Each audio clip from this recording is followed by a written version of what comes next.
Hello friends, welcome to trade techno channel. Guys, आज की इस वीडियो में आईआरसीटीसी को कंप्लीटली रिव्यू करने वाले हैं। आईआरसीटीसी का स्टॉक अपने ऑल टाइम हाई से 43% डाउन नजर आ रहा है। क्या यहां से और भी नीचे जा सकता है या फिर इसके अच्छे दिन आना स्टार्ट हो चुके हैं? हम लोग डेटा के साथ में समझेंगे, इसके साथ में न्यूज क्या क्या चल रही है उसको यहां पर समझ रहे होंगे, एंड इसके फाइनेंशियल को समझेंगे, और लास्ट में हम लोग इसके टेक्निकल चार्ट को भी एनालिसिस करेंगे, जिससे कि आप लोगों को क्लियरिटी मिल सके कि वास्तव में कहानी क्या चल रही है। गाइस देखिए, यदि हम लोग आईआरसीटीसी के बिजनेस मॉडल को देखने लगे तो लगभग ये 4 मेजर सेगमेंट में काम करता है। सबसे पहले इंटरनेट ई टिकटिंग। जब भी हम लोग इनकी वेबसाइट या एप्लीकेशन के थ्रू कोई भी टिकट बुक करते हैं, वहां से आईआरसीटीसी पैसा कमाता है। टूरिज्म पैकेज ये लोग बेसिकली देते हैं। साथ ही साथ कैटरिंग, जब आप लोग कहीं ट्रेन में ट्रैवल कर रहे हो तो कई ट्रेन में ऑनबोर्डिंग कैटरिंग सुविधा होती है, जैसे कि वंदे भारत अभी ऑनबोर्डिंग कैटरिंग कर रहे हैं, जिससे इनका रेवेन्यू बेसिकली इंक्रीज हो रहा है, तो वहां से भी ये रेवेन्यू कमाते हैं। लास्ट इनका खुद का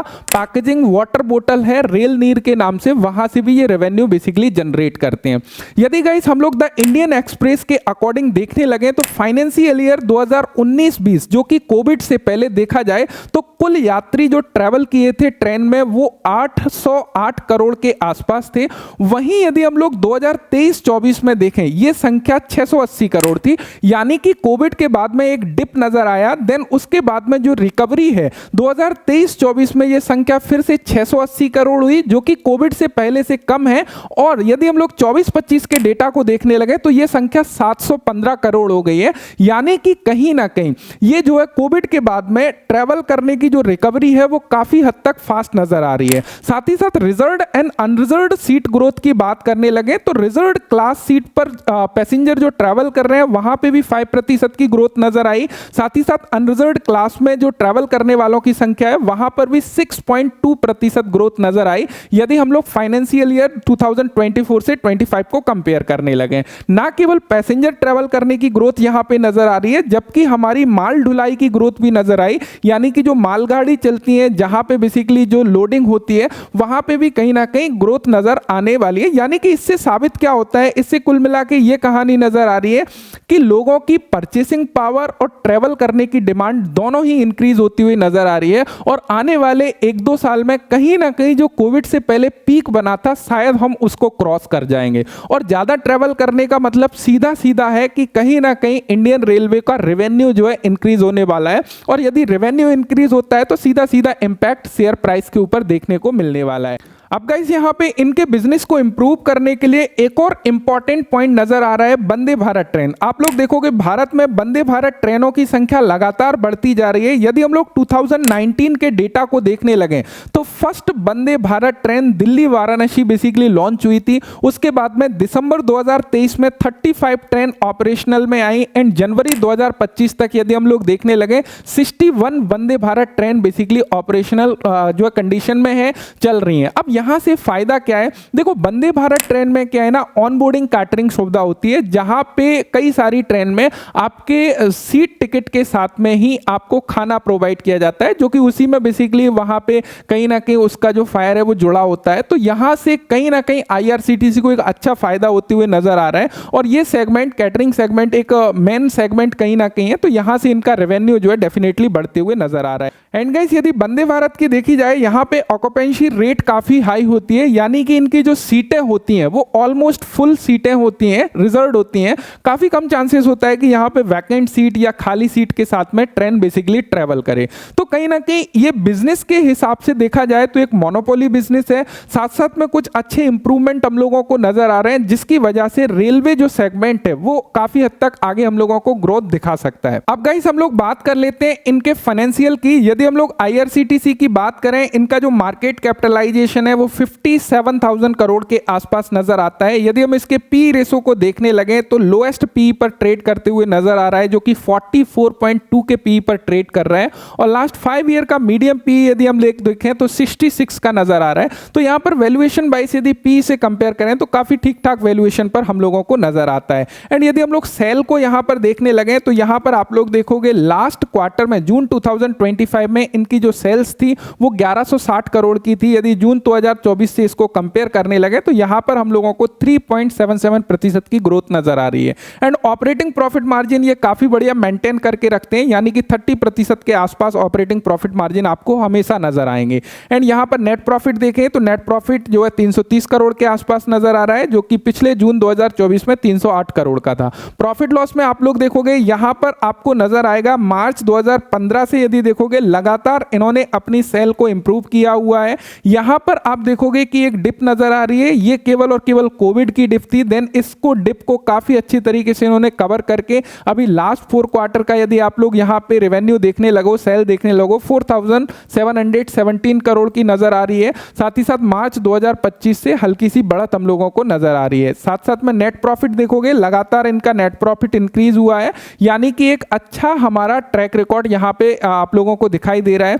और साथ साथ में एक मोनोपोली बिजनेस है एक तरीके से आप लोग बोल सकते हो। इनका रिजर्व भी हाईएस्ट रिजर्व पर बेसिकली आप लोगों को दिखाई देगा। एंड यदि शेयर होल्डिंग पैटर्न में हम लोग देखने लगे 62% प्रमोटर के पास में है, FII 7.88% नजर आ रहा है, DII 14.16% नजर आ रहा है एंड पब्लिक के पास में 16.17% नजर आ रहा है, जो कि पिछले क्वार्टर से कहीं ना कहीं पब्लिक की होल्डिंग यहां पर कम हुई है एंड DII ने अपनी होल्डिंग को यहां पे इंक्रीज किया हुआ है। तो ये एक स्ट्रॉन्ग सिग्नल कहीं ना कहीं हम लोगों को नजर आ रहा है। अब गाइस इसके चार्ट को समझते हैं। यहां पे IRCTC के वीकली चार्ट को आप लोग देख सकते हो। यहां पे इसका जो ऑल टाइम हाई है वो 1283 रुपए के आसपास नजर आता है। यदि हम इसके ऑल टाइम हाई से करंट प्राइस को बेसिकली देखने लगे तो समवेयर अराउंड 43% के आसपास डाउन नजर आता है, जो कि एक अच्छा खासा डाउन में कहीं ना कहीं हम लोगों को स्टॉक देखने को मिल रहा है। अब यहां पर चीजों को समझते हैं कि बेसिकली प्राइस मूवमेंट किस तरीके से होते हुए नजर आ रहा है, क्या रिकवरी नजर आ रही है या नहीं आ रही है। तो सबसे पहले यहां पर इसकी हिस्ट्री को थोड़ा सा देखना पड़ेगा। प्राइसेस कोविड के बाद में अच्छी खासी तेजी हम लोगों को नजर आई। यदि हम लोग 2021 में देखें देन उसके बाद में यहां पर एक डिप नजर आया। तो यहां पर यदि हम लोग कंप्लीटली देखने लगे एक स्ट्रॉन्ग जो सपोर्ट बना था हमारा, वो ये जोन हमारा एक स्ट्रॉन्ग सपोर्ट है जो कि 580 रुपीस के आसपास नजर आता है। क्या यहां से ये फिर से 580 रुपीस के आसपास आ सकता है, तो उसको समझने की कोशिश करते हैं। देखिए इससे पहले ये स्ट्रॉन्ग सपोर्ट के ऊपर आया, ऊपर जाने की कोशिश किया, फिर से जो है डबल बॉटम पैटर्न बनाते हुए ऊपर गया। देन फाइनली आप लोगों को नजर आएगा कि यहां पे एक कप विद हैंडल पैटर्न बनाते हुए स्टॉक प्राइसेस कहीं ना कहीं ऊपर जाते हुए नजर आया और यहां पे डबल टॉप लगाते हुए स्टॉक प्राइसेस फिर से उसी लेवल के आसपास कहीं ना कहीं आते हुए नजर दिखाई दे रहा है। जो ब्रेकआउट लेवल हुआ था वो एक रेजिस्टेंस की तरह एक्ट करते हुए नजर आ रहा है। तो यहां पे यदि हम लोग डेली टाइम फ्रेम देखने लगे कि ये नीचे किस तरीके से आया है, यहां पे यदि डेली टाइम फ्रेम आप लगाओगे तो गाइस यहां पर आप लोग देख सकते हो कुछ इस तरह का चैनल आप लोगों को नजर आएगा। मैं यहां पे इस लाइन को बेसिकली रिमूव करता हूं, उसके बाद में हम लोग क्लियर करते हैं। यहां पे बेसिकली ऊपर जाता है, प्राइसेस नीचे आता है। जब भी यहां पे ऊपर रेजिस्टेंस के आसपास जाता है, नीचे आता है, तो इस चैनल में कहीं ना कहीं ट्रेड करते हुए नजर आ रहा था। देन यहां पे यदि आप लोग इस पॉइंट के आसपास देखोगे, यहां पे ब्रेकआउट करने की कोशिश करी, ब्रेकआउट फेल्यूर सिनेरियो आया। देन फाइनली प्राइसेस जो सपोर्ट बना के ऊपर जाने की कोशिश कर रहा था उस सपोर्ट को ब्रेक किया। देन यहां पर फिर से उसने ऊपर जाने की कोशिश करी एंड नीचे आया और यहां से फाइनली हम लोगों को एक ब्रेकआउट मिलते हुए नजर आया। देन उसके बाद में प्राइसेस कुछ दिन तक तो हमको ऊपर जाते हुए नजर आया, लेकिन अभी फिलहाल कंसोलिडेशन मोड में कहीं ना कहीं जाते हुए हम लोगों को नजर आ रहा है। और यहां पे देखिए जो लो बना था, यदि हम लोग इस लो को देखने लगे, इस लो को अभी रिसेंट में आप देखोगे यहां पे कहीं ना कहीं इस पॉइंट के आसपास इस लो को जो है कहीं ना कहीं प्राइस ने ब्रेक किया है। इसका मतलब क्या है कि यहां से हम लोगों को एक ब्रेकआउट मिल चुका है। ब्रेकआउट मिलने के बाद में फिर से नीचे आया, देन यहां पे जो लो लगाया था उस लो को ब्रेक कर चुका है, फिर से ये ऊपर जाते हुए नजर आ रहा है। तो कहीं ना कहीं अभी आपका ये जो ब्रेकआउट है वो सस्टेन होने की प्रोबेबिलिटी है। यदि प्राइसेस कहीं ना कहीं इस लेवल के आसपास हम लोगों को मिलते हैं, यानी कि इस लेवल के ऊपर 800 के ऊपर, तो प्राइसेस अच्छा खासा ऊपर तेजी हम लोगों को नजर आ सकती है। और इसका जो फाइनली यदि हम लोग इस चैनल पैटर्न के अकॉर्डिंग देखने लगे तो कहीं ना कहीं चैनल पैटर्न के अकॉर्डिंग ये वाले लेवल तक आराम से प्राइसेस को जाना चाहिए। तो यहाँ पे यदि हम लोग देखें ये हमारा लेवल निकल के आता है और यहाँ तक यदि करंट प्राइस से हम लोग देखने लगे, करंट प्राइस से कहीं ना कहीं 56% के गेन नजर आते हैं, जो कि एक काफी बढ़िया गेन नजर आते हैं। साथ ही साथ नीचे जाने की प्रोबेबिलिटी में अभी हमारे पास में एक स्ट्रॉन्ग सपोर्ट कहीं ना कहीं ये 600 के आसपास निकल के आती है, जिसके चांसेस काफी कम है, क्योंकि ऑलरेडी ब्रेकआउट मिला हुआ है, साथ साथ में यहाँ पे जो लो लगा था उसको क्रॉस करके कहीं ना कहीं ऊपर जाने की कोशिश कर रहे हैं। तो ये एक स्ट्रॉन्ग सिग्नल कहीं ना कहीं नजर आ रहा है। यहाँ पर गाइस मैं अपनी पर्सनल होल्डिंग बेसिकली मेरी पर्सनल होल्डिंग में IRCTC स्टॉक है और मैं यहाँ पे काफ़ी बढ़िया तरीके से बुलिश हूँ बिकॉज इसका बिजनेस मॉडल काफ़ी स्ट्रॉन्ग है, मोनोपोली है। आगे का डेटा यदि आप लोग देखोगे तो कहीं ना कहीं लोग बागों के परचेसिंग पावर, ट्रेवल डिमांड ये सारी बढ़ती हुई नजर आ रही हैं। तो इस बिहाफ पे फ्यूचर में ये स्टॉक काफ़ी बढ़िया कर सकता है। आपको क्या लगता है IRCTC स्टॉक के बारे में नीचे कॉमेंट करके जरूर बताइएगा। साथ ही साथ आप लोगों को डिस्क्लेमर देना चाहूंगा, इस वीडियो का पर्पस किसी भी स्टॉक को बाय, सेल या होल्ड की रिकमेंडेशन नहीं है। किसी भी स्टॉक को खरीदने से पहले आपको अपनी रिसर्च करना है या आपका कोई फाइनेंशियल एडवाइजर है तो उससे एडवाइस लेना है।